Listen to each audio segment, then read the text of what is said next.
আমি যথেষ্ট দুখিত আৰু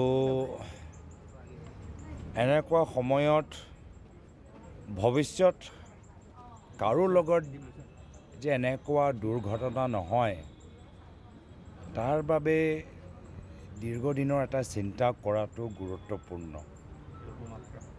ভাল লাগিছে যে স্মাৰ্ট চিটি এটা নাম গুৱাহাটীক দিয়া গৈছে, কিন্তু বাস্তৱভাৱে আজি পাথৰ শিল পৰাৰ কাৰণে লেণ্ডশ্লাইড হোৱাৰ কাৰণে আমি বিভিন্ন মানুহৰ প্ৰাণ হেৰুৱাবলৈ হৈছোঁ। ক'ৰবাত চিন্তা কৰিব লাগিব যে য'ত প্ৰত্যেক দেশৰ ভিতৰত চৰ্চা হয় যে যিদৰে ক্লাইমেট চেঞ্জ হৈছে, যিদৰে একেদিনে ঘপককৈ বহুত বৰষুণ পৰে, সেইকাৰণে চহৰৰ উন্নয়নৰ ক্ষেত্ৰত, কনষ্ট্ৰাকশ্যনৰ ক্ষেত্ৰত আৰু বিশেষকৈ সেই চহৰত য'ত পাহাৰ আছে, সেই পাহাৰবোৰ আমি কেনেদৰে সংৰক্ষণ কৰিব পাৰোঁ। ইমান কনষ্ট্ৰাকশ্যন, ইমান ভাৰ যে আমি নিজৰ পাহাৰৰ ওপৰত দিছোঁ, ক'ৰবাত এনেকুৱা বহুত বৰষুণ দিলে যে গোটেই পাহাৰটো যে পৰি নাযায়, আমি তাৰ কাৰণে কি নীতি বা কি পদক্ষেপ লৈছোঁ। কোটি কোটি টকাৰ ঋণ লৈ আমি গুৱাহাটী মহানগৰৰ পাহাৰখিনি আমি সংৰক্ষণ কৰিব পাৰিছোঁ নে নাই পাৰা। এইবোৰ অলপ গুৰুত্বপূৰ্ণ বিষয়, দীৰ্ঘদিনৰ চিন্তা, যি চিন্তা ক'ৰবাত ফ্লাইঅভাৰ বনোৱাৰ ক্ষেত্ৰত, মাটি কিনাৰ ক্ষেত্ৰত ক'ৰবাত এইখিনি বিষয়ৰ ওপৰত চিন্তা কৰিবলৈ বৰ্তমান চৰকাৰ পাহৰি গৈছে যেন লাগিছে। আমাৰ আশা যে আজি এই বছৰ আৰু যোৱা বছৰো আমি দেখা পালোঁ যে কেনেদৰে এজন ড্ৰেইনত এজন কম বয়সৰ ল'ৰা পৰি মৃত্যু হ'ল।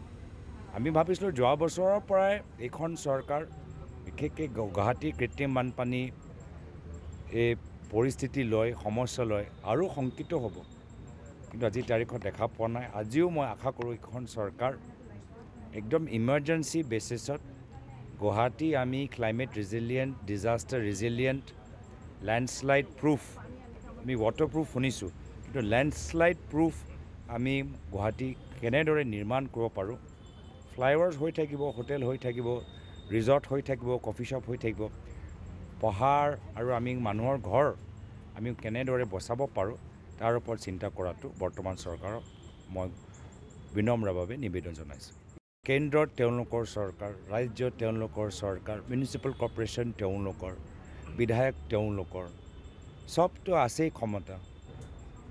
আৰু কি কৰোঁ, 10 বছৰো প্ৰায় হৈ গ'ল। নিজে প্ৰশ্ন কৰা উচিত তেওঁলোকক যে কৰিলোঁ নেকি। মাটি কিনাৰ বাহিৰে, ফ্লাইঅভাৰ নিৰ্মাণ কৰাৰ বাহিৰে কৰিলোঁ কি গুৱাহাটী মহানগৰৰ ৰাইজৰ কৃত্ৰিম বানপানীৰ সময়ত তেওঁলোকৰ জীৱনৰ নিৰাপত্তাৰ বাবে। মই আশা কৰোঁ আজি ৰাতি তেওঁলোকে নিজকে এই প্ৰশ্নটো সুধিব।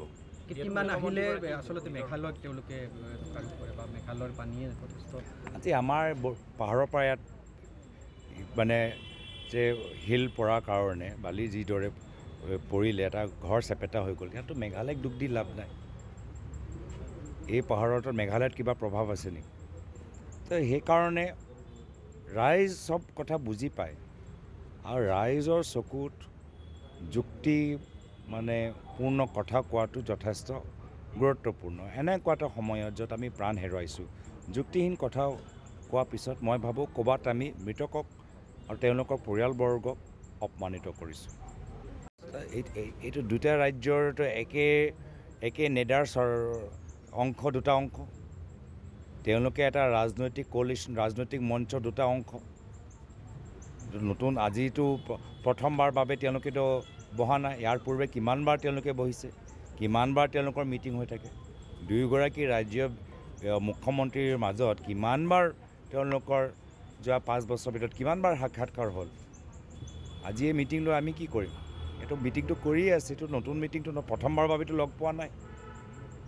সেইকাৰণে মই পুনৰবাৰ কৈছোঁ আজি ৰাতি টোপনি মৰাৰ আগত নিজকে প্ৰশ্ন কৰা উচিত যে গুৱাহাটীত অপৰিকল্পিত ফ্লাইঅভাৰ বনোৱা বাহিৰে মাটি কিনা বাহিৰে গুৱাহাটীত পাহাৰত থকা মানুহবোৰৰ জীৱনৰ নিৰাপত্তাৰ বাবে বিশেষকৈ কৃত্ৰিম বানপানীৰ সময়ত এইখন চৰকাৰ কৰিলে নেকি?